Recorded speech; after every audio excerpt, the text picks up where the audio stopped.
Okay, the final item of business this evening is a members' business debate on motion 14331 in the name of George Adam on St Mirren announces a landmark partnership with UWS. The debate will be concluded without any questions being put. I'd invite members wishing to participate to press the request to speak buttons. And I call on George Adam to open the debate. Around 7 minutes. Mr Adam. Thank you, Presiding Officer. Presiding Officer, no one will be surprised that my first members' debate, as I return to the backbenches, is focused on Paisley and focused on St Mirren, two of the three great loves of my life. You know, Presiding Officer, I'm also going to shock you some more and shock everyone with a quote from a Labour councillor. Now, this was said a very long time ago at one of the many dramatic moments in the history of St Mirren Football Club. He said, Paisley is St Mirren and St Mirren is Paisley. And that's as true then as it is now. The club have served the people of Paisley since its inception in 1877 and is a major part of our town's past and will be important in the future as well. For me and for countless buddies, the club is not just a team, it's a way of life. It's the black and white stripes and has brought us moments of unbridled joy and pride. It's the roar of the crowd that once was Wolof Street and now the Smizer Stadium. And it's the history we cherish, lifting the Scottish Cup in 1987, winning the League Cup in 2013 and surviving against the odds time and time again. And that's just during my lifetime. Countless generations have been there before me and had the sadness, the fear, the unbridled joy of being a St Mirren supporter. The Chamber will be aware of the importance of this football team to me and my wife Stacey and our family. So many key parts of our own life are intertwined with St Mirren, both on and off the park. There was a time during when we won the championship in 2000, the millennial season, the old First Division. We're in amongst our pub celebrating with all the St Mirren supporters. I get up in the karaoke and started singing Angels. Stacey at this point instantly thought, here he is again, the big romantic that he is, he's going to be singing that to me. And for this one time, because most of the time, as we all know, I will direct that towards Stacey, the song finished with I'm loving St Mirren instead. I've never heard the end of that, but here we are in 2025 and things are still going strong. But this is because St Mirren are more than just about football. It's an integral part of Paisley and a symbol of our community spirit and our determination to succeed. When the fan-led buyout took place, I was immensely proud to support that effort, and it wasn't just about ownership, it was about empowerment and putting the future of our beloved club in the hands of the people who truly care for the club. That buyout laid the foundation for the success we see today, both on and off the pitch. But today is not just about one Paisley institution, it's about two of Paisley's institutions, and the other one has also been a part of the town for a very long time. What was then called the Paisley College of Technology opened its door in 1897, becoming University of Paisley in 1992 and finally UWS in 2007. So both club and university have served our town for a very long time. And this evening's debate is about a collaboration that resonates deeply with the heart of Paisley, a partnership that embodies our town's values of community, ambition and resilience. And now, through this partnership with UWS, St Mirren is taking its commitment to our community to new heights. The University of the West of Scotland is another cornerstone of our town, a world-class institution that is shaping the future of our young people. Together, these two pillars of our town are creating opportunities that will resonate far beyond football. Since this partnership began, over 30 UWS students have gained invaluable experience with St Mirren, from coaching in sports science to media and journalism. They've had the chance to apply their skills in professional setting. This isn't just about a work experience or a work placement. It's about equipping our young people with the tools they need to succeed while strengthening St Mirren's operations across the board. One of the exciting aspects of this collaboration is the focus on the youth development. Thanks to UWS's cutting-edge research, the club's academy players are benefiting from the innovative approaches that go beyond football. Mental resilience, psychological strength and character development are now at the heart of St Mirren training programme. It's about creating not just great players, but great people as well. Presiding Officer, this partnership is also about the testament to the role our institutions play in the life of our town. St Mirren and UWS, I've said already, are not just organisations, they're symbols of Paisley's identity. They bring people together, create opportunities and showcase our town on a national and international stage. This collaboration underscores what we can achieve when we work together and we invest in our young people and when we believe in the power of community. As part of that partnership programme that I mentioned fleetingly earlier on, UWS is expanding its reach, bringing journalism students into the fold to enhance St Mirren's media activities. From men's and women's first teams to the academy, this collaboration is ensuring that every corner of the clubs benefits from skills and dedication of Paisley's future professionals. This partnership is also a reminder of the role that St Mirren and UWS play in our town. They bring people together, create opportunities and elevate Paisley on the map. Whether it's the roar of the crowd at the Smythe Stadium or the hum of activity at UWS campus, these institutions fuel our collective pride and ambition.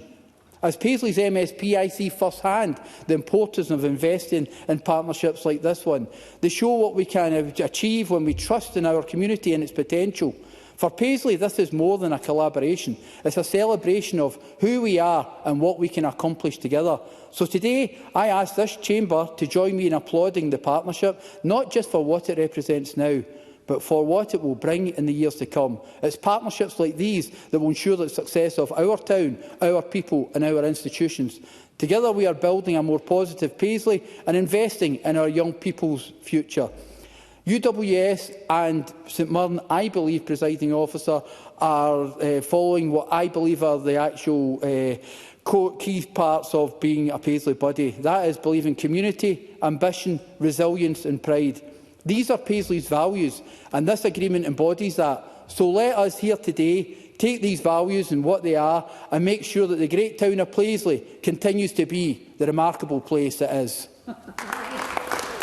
Thank you, Mr Adam. We now move to the open debate. I call first Brian Whittle to be followed by Kenneth Gibson. Around 4 minutes. Mr Whittle. Thank you very much, Deputy Presiding Officer. And can I congratulate George Adam in bringing this debate to the Chamber, because I know it really sticks in his craw, Deputy Presiding Officer, but I have a connection with St Mirren, of course, as well, as because I used to actually coach there. And I remember the dismay in Mr Adam when he discovered that. Not only was I Tory, but I used to coach at his beloved St Mirren as well. I also remember when he decided he was going to introduce me to the legend that is Jimmy Bowen, only to find out it was Jimmy who actually brought me into St Mirren in the first place. I have chuckled about that long and hard. I also have a connection with UWS and Paisley as well, Mr Adam, I have to tell you, because my daughter's a graduate of UWS and Paisley. So I am very I'm very pleased to be able to add to this debate. And I think what's interesting about that is when I came in the 90s, the training methodology in football at the time was very archaic. It was based on what they'd been learned from the previous manager and the previous manager and the previous manager, and there was no real structure in terms of a physiological approach to that. And as we know, sport has moved on so much, especially in Europe. So this, to me, is an embodiment of how community should work. I think, as Mr Adam has alluded to many times in this chamber, St Mirren, actually, the football club, is the kind of centre of the community. And I think that is very true for many clubs, football clubs across Scotland, especially what I would class as the minor clubs outside of say, Rangers and Celtic, and their ability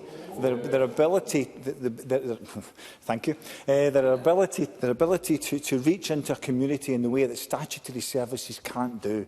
And I'm very well aware of some of the work that's done across, for example, Heart of Midlothian do the sort of bringing men into the changing room, talking about mental health.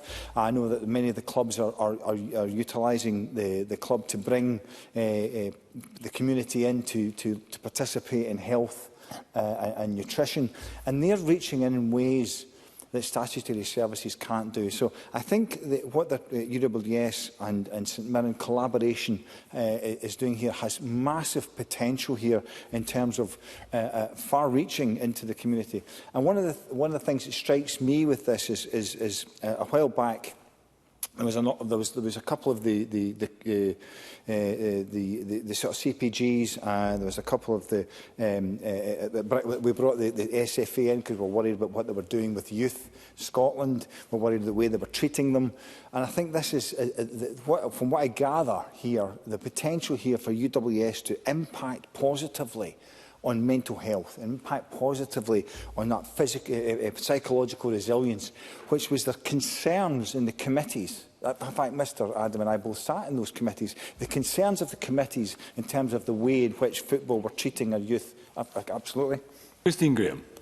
Dangerous territory for me to involve myself in anything to do with football, but I know that when I chaired the Health and Sport Committee many moons ago, there were concerns about Premier League clubs going into football matches of very young children and promising them the earth, and then, of course, they were discarded later on. Can you advise if this has moved on so that we don't have this happening to young boys and young girls who are let down?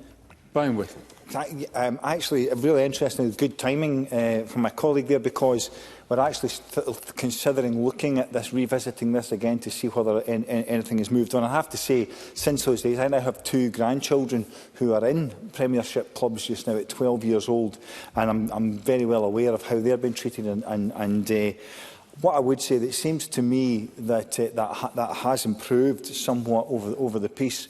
But it'll be really interesting to see, and I'm really keen to see how the Health and Sport Committee will revisit this and what will come out the back of that. Because what we heard there was they would gather in as many of the players as they can into the academy and then just cut them. And the mental problem with doing that is, as you say, promising them the earth and then just cutting them off. So I think, because of this collaboration between UWS and St Mirren, to me, is a fantastic way forward, a fantastic way in which we can look after the youngsters in our club and the academy players. And I see I'm running well over my time, but I will watch with interest, Mr Adam, as to how this collaboration goes forward, and hopefully can be a blueprint for the way in which other clubs potentially can take their academy forward. Deputy Presiding Officer. Thank you, Mr Whittle. I now call Kenneth Gibson to be followed by Neil Bibby. Around 4 minutes, Mr Gibson. Thank you, Presiding Officer, and I congratulate my friend and colleague and fellow St Mirren supporter George Adam for securing this debate. And I would say to Christine Graham, she might not know a lot about football, but she'd still make the Morton first team. I have to say, if anyone hasn't seen their DVD, Morton, 100 Great Throw-ins, it's well worth watching. And I think it's great how the people of Paisley have warmed to Johnston boy George and taken them to their hearts. Sorry, I had to reveal that. As someone born in Paisley myself, I am of course delighted to speak in this debate on the cooperation of 2 historic Paisley institutions, the Institute of the West of Scotland and St Mirren Football Club. And I've often highlighted the importance of innovation and education, reinforcing each other in my contributions in Parliament and in meetings of the cross-party group on life sciences. And on a personal basis, my son Ross was a student at UWS, graduating with a first in chemistry only 3 years ago. The new Memorandum of Understanding between St Mirren and UWS is a real-world example of student engagement with industry by offering unique hands-on learning experiences that will prepare students for careers in sport and beyond. And I'm sure many students will relish the opportunity to gain experience working at a Scottish Premiership club. I certainly would have in my time as a student. Through the partnership, the club will fund 2 research projects, one to evaluate the recent psychosocial player development programme and the other focusing on providing long-term personalised support to the academy staff in delivering the programme. The Saints will benefit from the academic expertise and resources of UWS, which will help enhance the quality of their football operations and business infrastructure. George Adams' motion also highlights how this initiative is a by-product of a football club anchored in its local community and directly owned by its supporters, similar to the very successful model operating in German professional football, where despite some notable loopholes, most clubs are majority owned by their members. The St Mirren Independent Supporters Association known as SMESA, has been the majority, 51% owner of St Mirren FC since 2021, thus ensuring the club is kept in the hands of the people who care for it most, the loyal Buddies supporters. And I want to recognise George Adams' work and years of dedication as chair of SMESA between 2015 and 2022, when his relentless and assiduous dedication helped the club move to fan ownership. This process was assisted by Supporters Direct, which worked throughout the UK since 2000 to help fans gain club ownership and who were instrumental in helping to inform Saints fans during the takeover of St Mirren. The 3 seasons since the takeover have not only been successful on the pitch, but also seen the highest average attendances this century, having gradually increased to 7,665 this season. This proves that a club operating for the benefit of supporters doesn't have to come at the expense of financial and sporting success. And it's great actually when the team sheet is actually read out at home games, unlike at Morton matches where they read out the names of the supporters who've turned up. Of course, being fan-owned doesn't equal fan-run, and St Mirren is still run by the club's board and management. Too many professional football clubs are now distant multi-million brands, prioritising short-term success while often pricing out the communities they operate in. However, St Mirren, Motherwell and Hearts provide a powerful counterbalance to professional football as an arena in which only big money talks. The Buddies' collaboration with local partners like UWS will give the club an even stronger anchoring in Paisley, in line with the Supporters Association aim to safeguard the club's place at the heart of the Paisley community. This is reinforced by work carried out in partnership with children's charity and leading social enterprise Kibble, which owns a 27.5% stake in the club. Kibble provides a range of integrated services to support vulnerable children and young people in Paisley and beyond. Presiding Officer, I welcome this cooperation agreement between UWS and St Mirren, and I should also highlight some further trophies that St Mirren won, which weren't mentioned by George. The 1922 Barcelona tournament, only 3 years after winning the Victory Cup in 1919, also winning the Anglo-Scottish Cup in 1980, not forgetting Scottish Cup victories in 1926 and 1959. So, this partnership, along with the involvement of Kibble, undoubtedly strengthens the club's ties to the local community for years and decades ahead and contributes to the Saints once again bringing football trophies to Paisley. Thank you. Thank you, Mr Gibson. I suspect Morton will be writing to the presiding officer demanding a right to reply. And I now call the final speaker in the open debate, Neil Bibby. Again, around 4 minutes, please. Thank you, Presiding Officer. I welcome the opportunity to speak in this debate, and I thank George Adam for bringing it forward. I also thank the University of West of Scotland for their helpful briefing ahead of it. As has been said, St Mirren Football Club and the University of the West of Scotland are two of Paisley's greatest institutions, and it is important we celebrate their efforts in working together. And I join Mr Adam, Mr Whittle and Mr Gibson on congratulating them on this new and exciting partnership which looks to combine the best aspects of sport and education through understanding and learning. It gives students the best opportunity to fully appreciate how a top-flight professional football team is run, and also allows St Mirren to fully utilise the significant and valuable expertise of the university to develop as a club. Presiding Officer, since this partnership was announced in September, there have already been 30 students on placement at the football club. They've had the opportunity to observe the coaches and staff in action, giving the students direct access to ask questions and learn from professionals at the top of their game. As we've heard, journalism students from the university have also been supporting the club's media activities across the men's and women's first teams, as well as the academy teams too. This has noticeably helped improve the club's capacity and social media reach, as all teams are able to be covered with the assistance of the students. I've been pleased to meet St Mirren's Chief Operating Officer Keith Lasley on a number of occasions over the last year, and I commend him and his team for their leadership as well as their commitment to the local community, building on the excellent work of his predecessor and club ambassador Tony Fitzpatrick. St Mirren is of course fan-owned, and over the last few years it is clear it has made a real attempt to enhance its connection with the people of Paisley and Renfrewshire. And, Presiding Officer, there are many great examples of this.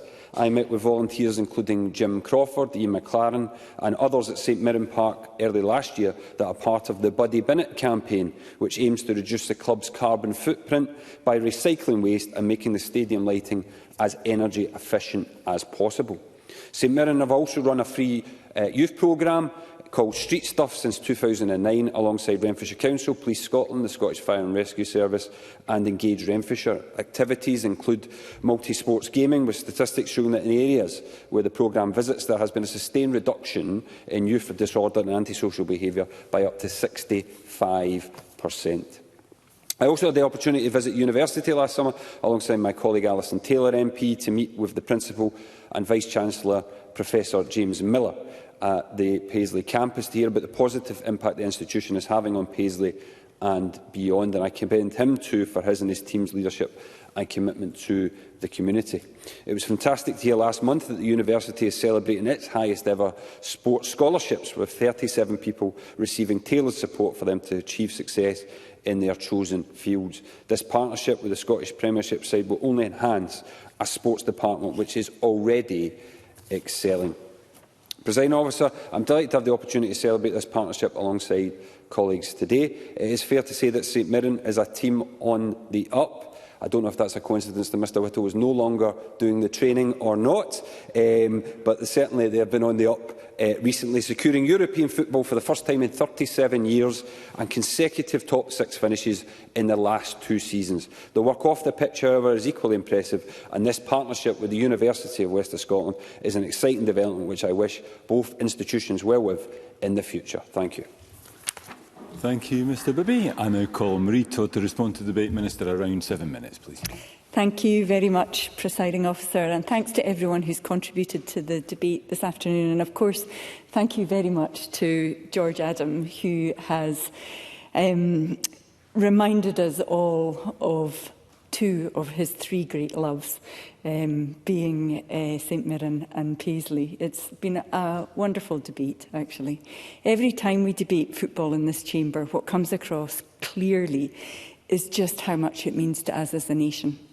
In communities up and down the country, the passion with which the members have spoken about their local clubs, mainly St Mirren, a little chat about Morton, but I'm not sure we should raise that again in the closing speech. Their impact in the surrounding area. We've heard a lot about St Mirren this afternoon and the positive outcomes from their partnership for the University of the West of Scotland. And I don't think I can add much to what we've already heard in this particular partnership, but I will make absolutely clear my support for George Adams' motion and commend St Mirren Football Club for their commitment to supporting the local community and for UWS for recognising the value of community clubs and the opportunity that this provides. We've heard contributions from across the chamber. I think it was Mandela who really articulated and recognised the power of sport to bring people together. So who'd have thunk that our Tory colleague Brian Whittle and George Adam had quite so much in common. There's been plenty of light-hearted fun and reminiscing, but it is absolutely clear to anyone listening that this club and this university are at the heart of their community and serving it well. The headlines that we always see regarding football, if they're not focusing on the matches, are often covering the side of football we don't want to see. The disorder, the violence and the pyrotechnics. But that is not representative of our national game.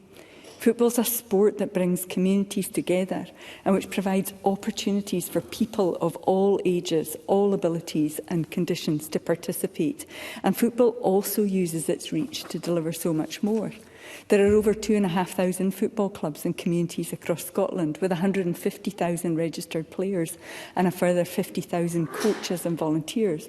If we include the number of recreational participants, parents, fans and influencers in the local community, the Scottish FA has estimated that football clubs impact on more than 900,000 people on a weekly basis. 900,000 people in a country of about 5.5 million. The unique reach of football offers a platform and an incredible opportunity to influence and to develop Scottish society and impact on a wide number of key thematic areas, both on and off the pitch. And the Scottish Government absolutely recognises that. Scottish football has got a real track record of supporting national and local priorities through a wide range of projects and programmes like the Cashback programme, which supports young people at risk of entering the criminal justice system and the communities most affected by crime through various projects such as employability support and sports projects. dementia and mental health support through Football Memories, which now has nearly 400 groups, over 4,000 participants every week. The Changing Room and the Changing Room Extra Time programmes delivered by Sam H, which aim to bring men together through the power of football and provide a safe space for them to speak about their mental well-being. And aimed at men in their middle years, certainly. Claire Adamson. I wonder if the Minister would also recognise the work of Motherwell Community Trust in this aspect, and also the support that the football team have put behind suicide prevention, particularly in my area. And I should declare an interest as a member of the Welsh Society and someone that's actually been around to see their team take a Scottish Cup. Thank you very much. Minister. Absolutely, I couldn't agree more. There is powerful work going on the length and the breadth of this country through football clubs, and Changing Room's a perfect example, a 12-week programme which uses football to bring men together and to tackle mental health. Extra Time aims to give an opportunity to people the opportunity to speak in more depth about their mental well-being and to come together to explore areas which are giving them particular challenges or concerns. And the Changing Room for Women was also launched recently as a 12-month pilot programme aimed at women in partnership with the Hibs Community Foundation and Big Hearts. Football Fans in Training is one of Europe's most successful health intervention programmes, and it was created by the University of Glasgow. It's been proved to create a positive long-term impact on people's health and well-being, supported and funded by the Scottish Government. Football Fans in Training has been running for over 13 years, and it's the SPFL Trust flagship health and being programme with almost 8,000 people taking part during this time. This year, though, we saw a doubling of the investment in Extra Time out-of-school childcare programme in partnership with the Scottish FA, which will bolster the provision of after-school and holiday club activity for children of primary school age across Scotland. The partnership was launched with the Scottish Government last year and was designed to increase the availability of childcare services whilst encouraging children to engage in sport and physical activity. And by giving thousands of children each week access to sport and other activities out with normal hours, the £4 million of funding divided across the 31 participating football clubs and trusts will help parents and carers to find employment and training opportunities. And I was absolutely delighted to meet with representatives from St Mirren Charitable Foundation in a recent visit to Hampden to learn about the Extra Time project and to hear directly from them about the powerful impact that their work is having on their communities. It was so clear from speaking to them that they knew their community well. They almost knew the children's names, frankly, and it was really powerful, the impact that that programme was having on their community. These are examples of projects and programmes that have been recognised by national and international partners as best practice, with a reach far beyond the traditional sporting boundaries. Certainly. Stuart McMillan. So, but the Minister also recognised something called the European Football Development Network, which is something that certainly helps promote clubs across the European continent, particularly certainly some of the smaller clubs who then mix with some of the larger major players such as Bayern Munich and Juventus and Man U, etc., which Greenock Morton Football Club is a member of. Minister. Very happy to recognise them. I mean, Scotland has some of the best community football clubs in Europe, organisations that are deep-rooted in their community, which help to support players, coaches, volunteers and parents. And the role of our clubs in our society is fundamental and can often be the glue to connect communities far beyond other statutory and non-statutory organisations. The breadth and diversity of the communities that these clubs serve is considerable. Many operate in areas of significant deprivation, like St Mirren, as we've heard today. The challenges for government, where football can and does play a key role are in the move from reactive to preventative health care, tackling the social issues of obesity, more people suffering from mental health issues, support for and empowerment of local communities like the St Mirren. The fan ownership is fantastic example of community empowerment. Development of long-term sustainable models to reduce pressure on the public purse and addressing inequalities and the increased cost of living.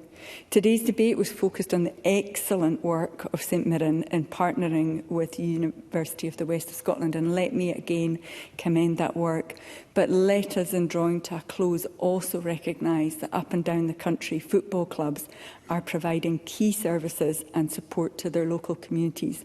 This is not the stuff that makes the headlines, but it is absolutely right that this Parliament recognises and acknowledges the incredible value in it. And I couldn't put it better than to quote back the words of George Adam: "This type of collaboration fuels our collective pride and ambition. It's a celebration of who we are and what we can achieve together." For that, I'm immensely grateful. Thank you. Thank you, Minister, and thank you, Mr Macmillan, for providing Morton with the right to reply. That concludes the debate, and I close this meeting of Parliament.